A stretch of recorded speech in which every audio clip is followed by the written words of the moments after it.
CM बनने के बाद मोहन यादव का एक्शन सबसे पहला था खुले में मांस और मटन बिक्री की रोक को लेकर। अंडे मांस की दुकानों के लिए उन्होंने साफ तौर पर कहा है कि इसको लेकर विशेष गाइडलाइन जारी की है।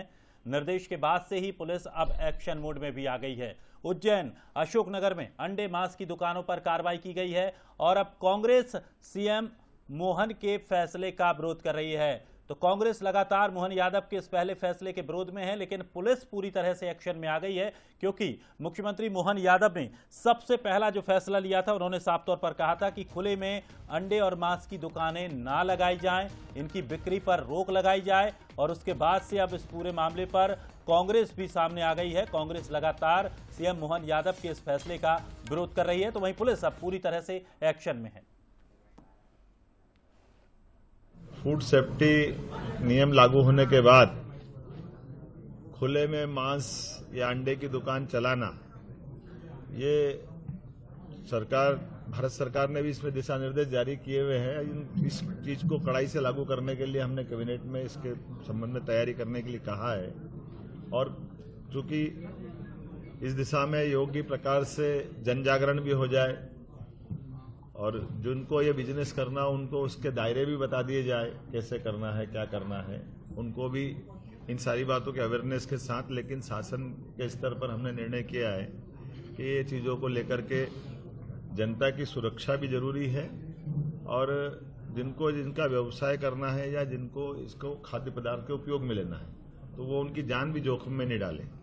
तो निश्चित तौर पर जब से ये पूरा फैसला लिया गया है, जब सबसे पहले कैबिनेट की बैठक में सबसे पहला यही फैसला सीएम मोहन यादव ने लिया, जब उनमें साफ तौर पर कहा कि अंडा मांस खुलेआम नहीं बिकना चाहिए। हालांकि उन्होंने उसको लेकर एक दिशा निर्देश जारी किया है, गाइडलाइन जारी की है, जिसके तहत इस तरह की नॉनवेज पर आप बिक्री कर सकते हैं, लेकिन खुलेआम इसकी बिक्री पर अब क्योंकि फैसला लिया गया है तो विरोध भी शुरू हो चुका है। कांग्रेस विधायक आरिफ मसूद ने इस संबंध में बयान दिया। उन्होंने कहा कि मुख्यमंत्री किसानों पर बोलते तो हमें समझ में भी आता, लेकिन मुख्यमंत्री ने जो बयान दिया है उस बयान ने यह साबित कर दिया कि अब मध्य प्रदेश में विकास नहीं बल्कि दुर्भावना ही चलेगी।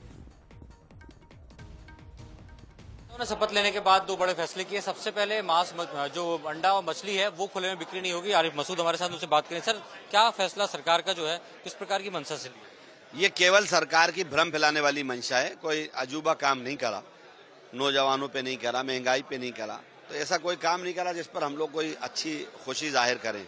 और जो दोनों बातें उन्होंने कही हैं वो दोनों बातें ऐसी हैं जो ऑलरेडी जिस पे सुप्रीम कोर्ट गाइडलाइन दे चुका है और उस हिसाब से काम चल रहा है। लाउड स्पीकर उतारने की बात कही गई नहीं, उतारने का शब्द इन्होंने इस्तेमाल करा, सुप्रीम कोर्ट ने कहीं उतारने का नहीं कहा। तो अब सरकार को तय करना है कि सरकार सुप्रीम कोर्ट के बात मानेगी या अपना मापदंड लगाएगी, ये सरकार स्पष्ट करे। क्या उम्मीद थी सरकार सबसे पहले कौन से फैसले लेगी? मुझे उम्मीद थी कि बेहतर होगा कि नौजवान पे या महंगाई पे जरूर नए मुख्यमंत्री बात करेंगे, लेकिन न नौजवान पे करी ना महंगाई पे करी। क्या स्टैंड रहेगा आपके? अब सरकार के सामने कोई पक्ष रखेंगे कि आखिर ऐसा फैसला क्यों लिया जा रहा है कि मांस की गाइडलाइन का पालन करना पड़ेगा, जो भी है वो करें। अगर उससे सरकार हटके जाएगी तो सुप्रीम कोर्ट जाएंगे हम वापस। खासतौर से सरकार को फैसला है उसे दुर्भावना से बनाया हुआ फैसला बताया जा रहे हैं और यदि आने वाले समय में ऐसा कुछ होता है तो कांग्रेस भी अपना स्टैंड क्लियर करेगी और सुप्रीम कोर्ट का दरवाजा खटखटाएगी। अश्विनी सिंह के साथ सूरज शर्मा, बंसल न्यूज, भोपाल।